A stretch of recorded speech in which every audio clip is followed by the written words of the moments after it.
Every morning feels the same. You open your eyes and the tiredness is already there. Not because you didn't sleep. You slept. But it made no difference. Do you have the same feeling? Just that low, flat tiredness that sits in your body every single morning no matter how many hours you slept. Your bedroom is supposed to be where you recover, but it stopped doing that somewhere along the way. So you start looking for reasons: work, relationships, money, life. You try each one on and none of them fully explain it. And even on the good news, when things are actually okay, the tiredness is still there waiting for you every morning. And after a while, you stop questioning it. You just accept it. That's just how you sleep. That's just how morning feels. But what if the problem was never about you at all? What if it was always the room you have been sleeping in, the position of your bed, what's around it, what's in there with you? All of that is affecting how your body recovers every single night. And most people have never once looked at it that way. Let's start with where your bed is placed. And this one thing affects how your body feels every single night more than almost anything else in the room. Most people put the bed where it fits when they first move in. Against this wall because the socket is there, or in that corner because it's the only space that makes sense, and it stays there for years without anyone questioning it. And your bed is where you spend a third of your life, where your body is supposed to completely let go and recover. And where it sits in the room directly affects whether that actually happens or not. The first thing to look at it is whether you can see the bedroom door from where you sleep. Not get up and check. Just lying there in your normal sleeping position. Can you see the door? If you can't, if the door is behind you or completely out of your sight, your body can't fully switch off because it can't see what's coming through that door. It's like having your back to a room full of people. You feel it as a kind of low-grade readiness, a body that never fully went offline. And in the morning, that shows up as tiredness that sleep somehow didn't fix. Your bed should be placed where you can see the door without being directly in line with it, not facing the door straight on, just able to see it from where you sleep. If your bed can't move fully, even a few inches makes a difference. Shift it until the door comes into your sideline. Try it tonight and notice how differently your body settles when you lie down. That one thing alone tells your body the room is safe. And when your body feels safe, it can finally stop being on guard. That is when real rest happens. When was the last time you walked into your bedroom and immediately felt your body relax? Not after you lay down. It's the moment you walk in, just standing at the door. Did you actually want to walk in?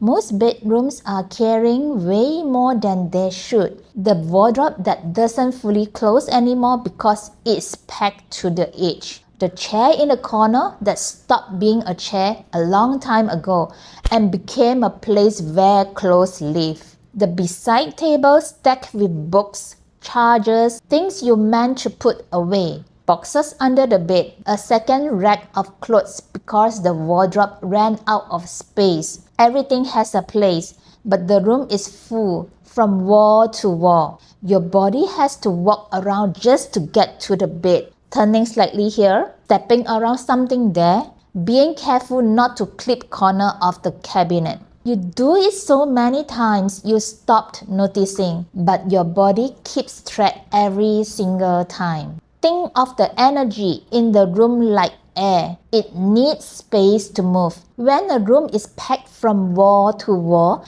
that air has nowhere to go. It just sits there, heavy and still. And a room that can't breathe feels heavy the moment you walk in, no matter how clean it is. That low, dull weight you always feel stepping inside. That's the room, not you. The bedroom should be the simplest room in the home, not empty, just clear enough that when you walk in, your body knows it can stop working.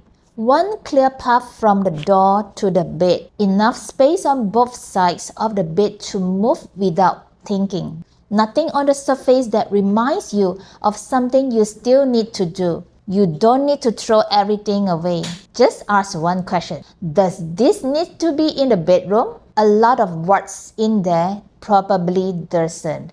And once it is out, go back and stand at the door again. That feeling at the threshold, that is the test.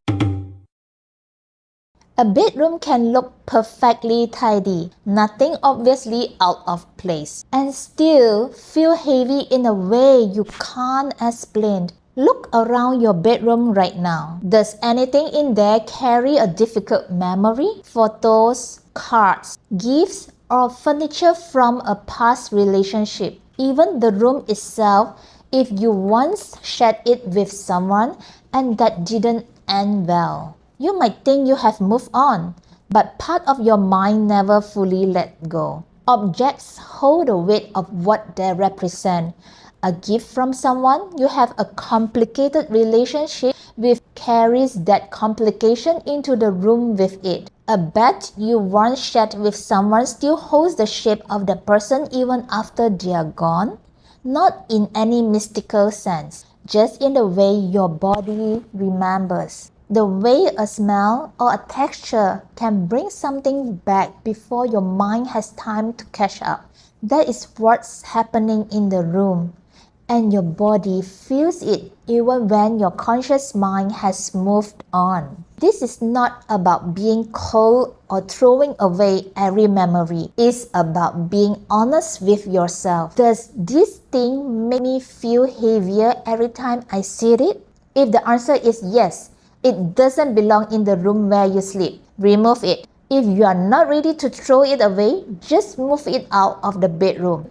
But some things are harder to move. What if it's the bed itself or the room you once shared with someone? You can't just pack that away, but you can change how the room feels, and it doesn't take much. Start with the bed sheet. Change it completely. Different color, different feel. The bed is where the most personal residue sits. Changing what covers it does more than people realize. Then rearrange what you can. Even shifting the bed to a different wall breaks the spatial memory of the room.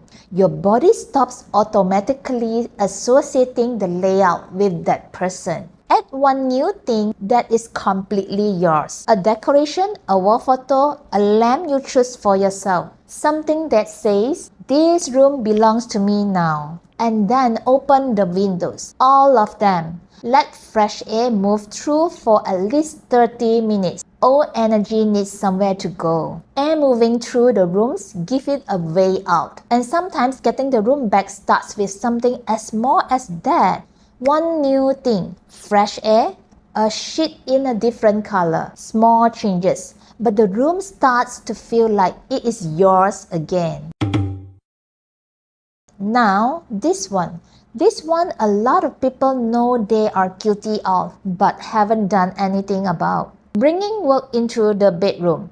And I don't just mean working in bed on your laptop. I mean the laptop sitting on the desk in the corner of the bedroom, the work bag dropped by the wardrobe, the documents on the bedside table, the phone with work notifications sitting right next to your pillow, all of it. Work that has slowly crept into one room in the home that is supposed to have nothing to do with work. And that's that moment. You know the one where you are lying completely still and your mind just won't go quiet. You are not thinking about anything specific. It's more like a low hum, something running in the background that never actually stops. And you lie there waiting for it to switch up. Sometimes it does eventually, but often it doesn't. And by morning, the tiredness is back again.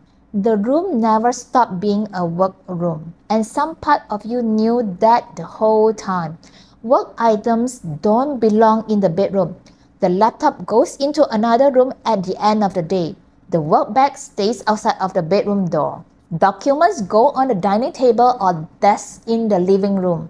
And the phone, put it on a table far from the bed, somewhere you can't just reach over and grab it. If you need an alarm, use a separate alarm clock and put that near the bed instead. It usually takes a few nights, but there's a specific moment that happens. You get into bed, and instead of waiting for your mind to stop, it just doesn't start. The room is one thing, and your body finally gets the message. Last one. And this one tends to surprise people because it looks so harmless. You are lying in bed, it's past midnight, and something nudges you back from almost asleep. Nothing you can name, no sound, nothing you can point to. But there's the mirror or the dark TV screen quietly reflecting the ceiling, catching you shifting under the covers. You are not scared. You are just awake again, more awake than you wanted to be. A lot of bedrooms have a full-length mirror, a dressing table mirror, or a wardrobe with mirror doors. A mirror facing the bed keeps the room visually active when everything else is trying to settle. And when the room can't settle, your body picks that up. The same applies to television screen. Even when the TV is off, the dark screen reflects the room back at you. Most people never connect the TV in the bedroom with why they sleep badly, but this is usually part of it. The fixes take about 30 seconds. If you have a mirror facing the bed, angle it away or drape something over it at night. If you have a TV in the bedroom, cover the screen before you sleep. Even a cloth is enough. The room doesn't need to be perfect. It just needs to be still. And a room that is still at night gives your body permission to be still too. So tonight, before you get into bed, I want you to do one thing. Stand at your bedroom door. Just stand there for a moment and ask yourself honestly, does this room feel like somewhere I can actually rest? Not how it looks, not how clean it is. When you walk in, does something in you finally relax? Because the feeling or the absence of it is the answer. And now you know what's behind it. Pick one thing from tonight, just one. Change the sheet, move the phone out, cover the mirror, shift the bed a few inches so that the door comes into your sideline. One thing. And then lie down and notice. Notice if the room feels slightly quieter. Notice if your body settles a little faster than it usually does. That's where better rest begins. Not with a renovation, not with buying anything. Just you, the room, and one honest look. If this helps, share it with someone who keeps waking up tired and doesn't know why. Subscribe if you want more of this. And I see you in the next one. Bye.